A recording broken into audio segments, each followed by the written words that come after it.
नमस्ते दोस्तों, हमारे चैनल AK स्टोरीज पर आप सभी का हार्दिक स्वागत है।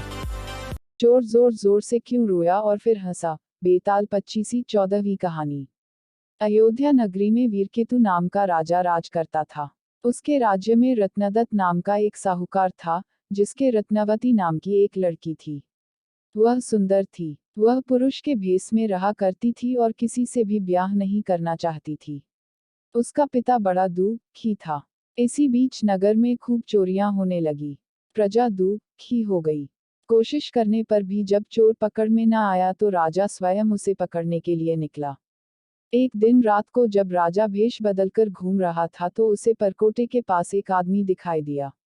राजा चुपचाप उसके पीछे चल दिया। चोर ने कहा, तब तो तुम मेरे साथी हो, आओ मेरे घर चलो। दोनों घर पहुंचे। उसे बिठलाकर चोर किसी काम के लिए चला गया। इसी बीच उसकी दासी आई और बोली, तुम यहाँ क्यों आए हो? चोर तुम्हें मार डालेगा, भाग जाओ। राजा ने ऐसा ही किया। फिर उसने फौज लेकर चोर का घर घेर लिया। जब चोर ने ये देखा तो वह लड़ने के लिए तैयार हो गया। दोनों में खूब लड़ाई हुई। अंत में चोर हार गया। राजा उसे पकड़कर राजधानी में लाया और से सूली पर लटकाने का हुक्म दे दिया। संयोग से रत्नवती ने उसे देखा तो वह उस पर मोहित हो गई। पिता से बोली, मैं इसके साथ ब्याह करूंगी, नहीं तो मर जाऊंगी। पर राजा ने उसकी बात न मानी और चोर सूली पर लटका दिया। सूली पर लटकने से पहले चोर पहले तो बहुत रोया, फिर खूब हंसा। रत्नवती वहां पहुंच गई और चोर के सिर को लेकर सती होने को चिता में बैठ गई। उसी समय देवी ने आकाशवाणी की, मैं तेरी पतिभक्ति से प्रसन्न हूँ, जो चाहे सो मांग। रत्नवती ने कहा, मेरे पिता के कोई पुत्र नहीं है, सो वर दीजिए कि उनसे 100 पुत्र हों।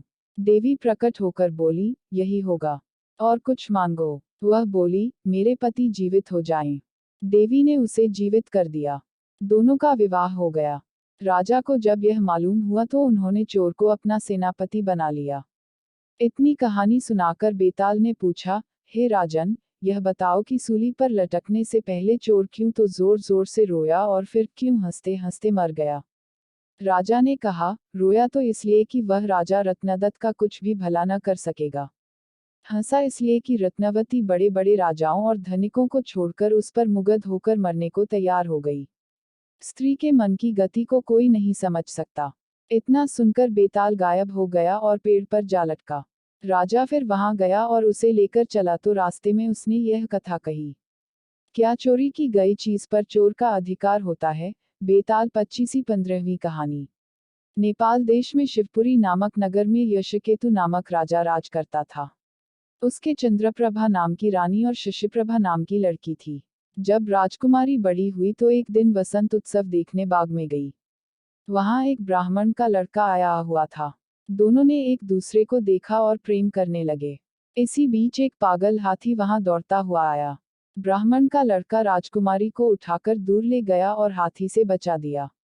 शशिप्रभा महल में चली गई, पर ब्राह्मण के लड़के के लिए व्याकुल रहने लगी। उधर ब्राह्मण के लड़के की भी बुरी दशा थी।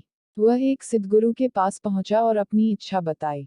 उसने एक योग गुटिका अपने मुंह में रखकर ब्राह्मण का रूप बना लिया और एक गुटिका ब्राह्मण के लड़के के मुंह में रखकर उसे सुंदर लड़की बना दिया।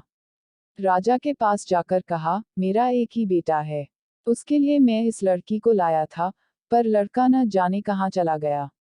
आप इसे यहाँ रख ले, मैं लड़के को ढूंढने जाता हूँ, मिल जाने पर इसे ले जाऊंगा। सिद्धगुरु चला गया और लड़की के भेष में ब्राह्मण का लड़का राजकुमार के पास रहने लगा।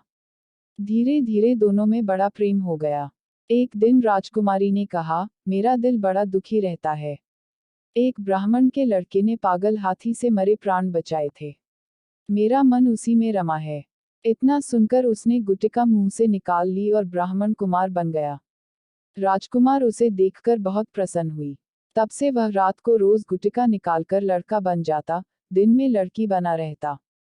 दोनों ने चुपचाप विवाह कर लिया। कुछ दिन बाद राजा के साले की कन्या मृगांकदत्ता का विवाह दीवान के बेटे के साथ होना तय हुआ। राजकुमारी अपने कन्या रूपधर ब्राह्मण कुमार के साथ वहां गई। संयोग से दीवान का पुत्र उस बनावटी कन्या पर रीझ गया। विवाह होने पर वह मृगांकदत्ता को घर तो ले गया, लेकिन उसका हृदय उस कन्या के लिए व्याकुल रहने लगा। उसकी यह दशा देखकर दीवान बहुत हैरान हुआ।